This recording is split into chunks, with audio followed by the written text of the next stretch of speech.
इस वीडियो में हम देखेंगे कि एडोब फोटोशॉप में सिलेक्शन जो है वो किस तरह से की जाती है। कोई भी ऑब्जेक्ट जब आपने सेलेक्ट करना हो तो आपके पास सिलेक्शन के लिए बहुत सारे टूल हैं, जिसमें से एक टूल जो है वो मर्क्यू टूल है।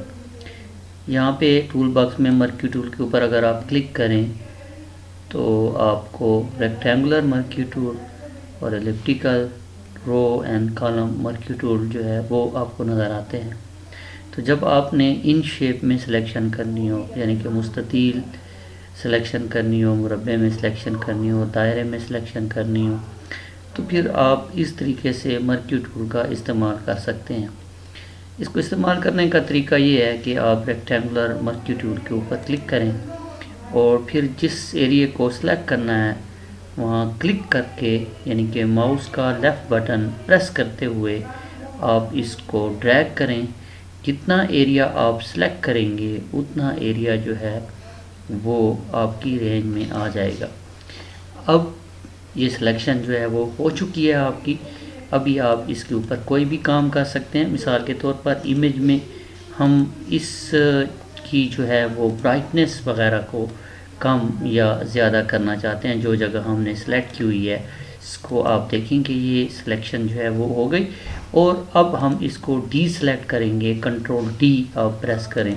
इसका मतलब ये है कि हम सिलेक्शन ख़त्म करना चाहते हैं। तो इस तरीके से आप मर्क्यू टूल को इस्तेमाल कर सकते हो। देखिए, मर्क्यू टूल को आपने सेलेक्ट किया, आप जो है वो जो एरिया आप सेलेक्ट करना चाहते हैं वहाँ क्लिक करके माउस को ड्रैग करें तो वो एरिया आपका सेलेक्ट हो जाएगा। इसके बाद आप इसको जो है, इस एरिया को जो है वो कोई कहीं पे भी इस्तेमाल कर सकते हैं।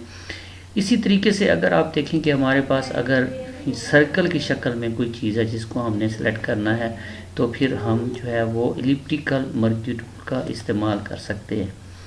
आप जो है इसके लिए भी उसी तरह से क्लिक करें और क्लिक करते हुए इसको खींचें तो ये आपकी सिलेक्शन जो है वो इस तरीके से हो जाएगी। यहाँ पे हमारे पास जो मोड है, इसमें जो ऑप्शन बार है, इसमें हमारे पास एक ऑप्शन होता है। पहला ऑप्शन जो है ये न्यू सिलेक्शन का है। ये जब आप सिलेक्ट करते हैं तो इसका मतलब है जब भी आप दोबारा से सिलेक्शन शुरू करेंगे तो पुराने वाली ख़त्म हो जाएगी और ये वाली जो है वो आपकी सिलेक्ट हो जाएगी।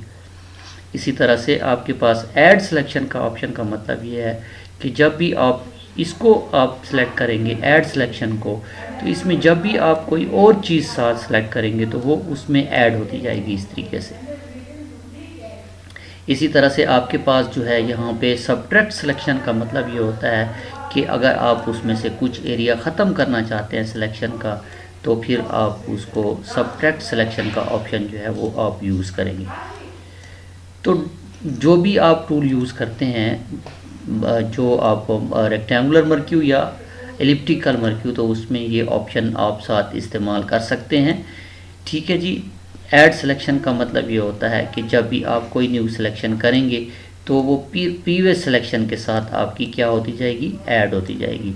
इस तरीके से आप देखेंगे आप जो है एक से ज़्यादा दफ़ा जब आप सिलेक्शन करेंगे तो वो उसमें जो है वो आपकी ऐड होती जाएगी।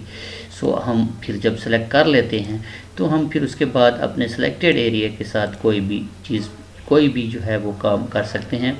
सेलेक्ट में डी सेलेक्ट करने से वो जो आपकी सिलेक्शन है वो ख़त्म हो जाती है और इस तरीके से आप जो है किसी भी चीज़ को सेलेक्ट करने के लिए मर्क्यू टूल का इस्तेमाल कर सकते हैं।